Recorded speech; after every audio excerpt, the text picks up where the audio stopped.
Level पे काम कर रहे हैं जो गरीबी के नीचे है। सरकार भी काम किसके पे कर रही है? जो गरीबी के नीचे है। सब काम किसके कर रहे हैं? सब गरीबी के नीचे है। उसके ऊपर भी तो है लोग, मीडियम वाले लोग एवं उनको रोजगार कहाँ से मिले, उनको सिस्टम कहाँ से मिले, उसके लिए हमारा एनजीओ काम करता है। मिडिल क्लास के लिए भी काम कर सकता है, नीचे के लिए काम करता है और हाई लेवल के लिए भी काम करता है। तीनों लेवल के लिए कैसे कैसे काम करता है वो हम आपको बताएं। दूसरा चीज, आपने मान लीजिए किसी भी एक स्टेट व्यक्ति से बात की, एक स्टेट को ले लिया, जैसे मान लीजिए एग्जाम्पल तौर पर मैं ले लेता हूँ उत्तराखंड को ले लिया। अब उत्तराखंड ले लिया, अब हमारा उद्देश्य होना चाहिए कि उत्तराखंड में जो लोग हैं उनकी प्रॉब्लम को सॉल्व करने वाला एक हमें व्यक्ति चाहिए। वो व्यक्ति कैसा चाहिए? व्यक्ति वो चाहिए जो एक एनजीओ को चलाने के लिए, उन लोगों की मदद करने के लिए, जिसको कहते हैं एक शब्द होता है मसीहा चाहिए। किसको चाहिए? मसीहा चाहिए उत्तराखंड को चलाने के लिए। अब उसमें जितने लोगों से बात कर रहे हैं ना, वो अगर आपकी बात को नहीं समझ पा रहे हैं, इसका मतलब उनकी सोच वहाँ तक नहीं है जो हम बताना चाह रहे हैं। तो अगर वो नहीं समझ पा रहे हैं तो उनकी भी प्रॉब्लम नहीं है, और नहीं तुम समझा पा रहे तो उसकी भी प्रॉब्लम नहीं है। मेन चीज है उत्तराखंड को बदलने के लिए वो व्यक्ति चाहिए जो एक मसीहा हो, वो करे कि अब हमें एनजीओ रजिस्ट्रेशन कर। लोगों को दिक्कत क्या होती है? एनजीओ लोग रजिस्ट्रेशन तो करा लेते हैं, फिर उनके सारी फॉर्मेलिटियां होती हैं, उनको पूरा करना है, टैक्स पे करना है, ऑडिट करना है, टीम बनाना है, सारा चीजें कंप्लीट है। यहाँ बना हुआ एकदम आपको प्लेटफॉर्म मिल रहा है, टीम क्रिएट मिल रहा है, आपको सब कुछ मिल रहा है। यहाँ पे क्या है, आपका केवल उस व्यक्ति का क्या ना मन मनसा केवल बनानी है कि हाँ स्टेट के मुखिया, उसको क्या बनाना है? उस एनजीओ का स्टेट का मुखिया बनाना है। जैसे कि राजनीति में होता है सीएम, उस लेवल का व्यक्ति वहां पे चाहिए। पैसा उसके पास नहीं है, कोई बात नहीं, उसकी सोच वहां पे हो कि अब आज की जुड़ने, जब वो बैठा है इस स्टेट पे बैठा है, वो स्टेट में लोग अब कैसे उसके साथ आए, उसके लिए क्या है, एनजीओ भी उसके साथ काम करना है और वो भी काम करेगा। अब दोनों लोग जब मिलके काम करेंगे तभी होगा। अब उसको स्टेट तुमने दे तो दिया, अब काम नहीं कर रहे, उसके लिए क्या होता है कि जब इतना बड़ा आप पद उसको देंगे तो उसमें वहां होता है कि अगर वो व्यक्ति को आपने देंगे तो लेने को तो सब तैयार है, पद ले लेकर के बैठ जाएंगे, उससे क्या होगा? आपका भी टाइम खराब हो रहा है, उनका भी टाइम खराब हो रहा है, वो कुछ नहीं रहा है। उसी के लिए क्या है, एक व्यक्ति अगर डोनेशन देता है, कहावत है जब लगता है धन तब लगता है मन, ठीक है ना। जब उस व्यक्ति का अगर तुम्हारे प्रति समर्पित है, उसे सिस्टम समझ में आ गया, उसे लगने लगा कि पूरे स्टेट का कोऑर्डिनेटर हम हैं, बहुत बड़ा पद होता है, उसके पास सारा चीजें होंगी, ऑथराइज होगा। और दूसरा चीज, अब उसको लोगों को नहीं ज्वाइन करना है, जिनको वो जान रहा है वो तो उसको करेगा ही। वहां से क्या है, हम लोग जितने लोग हैं वो उसको उत्तराखंड के जो लोग भी अपने पास कॉलिंग कर रहे हैं, क्योंकि वो प्रमोशन कर रहा है। जैसे आप उनके पास पहुंचे, आपने कॉल किया, वो व्यक्ति तभी तो आया, हमारे ऑफिस में तो नहीं आया था।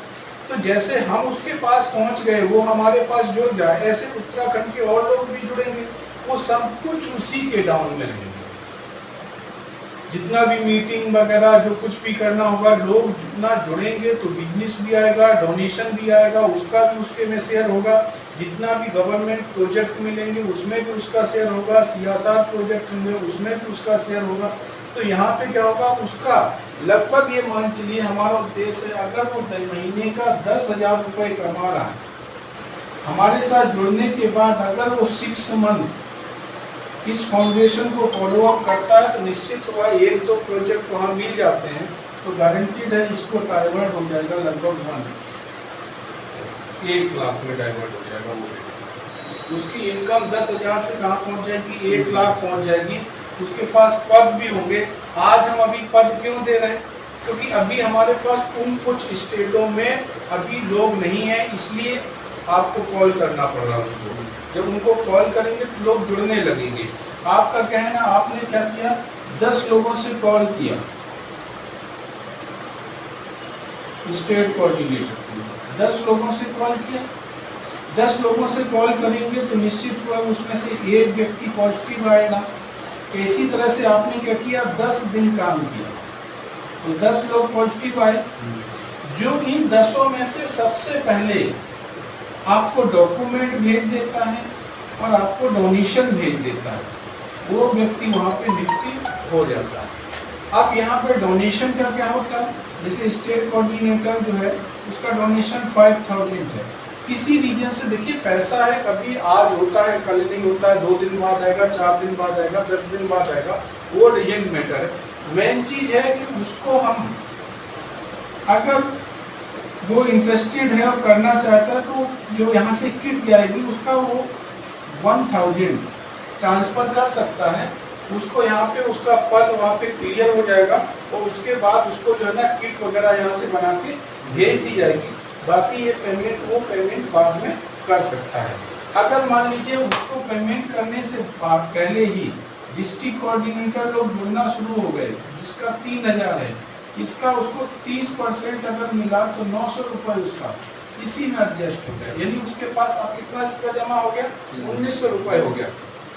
अब दूसरा उसके पास आएगा 900 रुपये, तो उसे ये लगता है कुछ मेरे, तो ये उसके पास हम ट्रांसफर कर देते हैं, ये एडजस्टमेंट नहीं करते उसी का। अब उसकी मनसा है कि वो कहे कि सर इसी में एडजस्ट करिए, तो ये एडजस्ट कर लेंगे। अगर मान लीजिए 1 मंथ के अंदर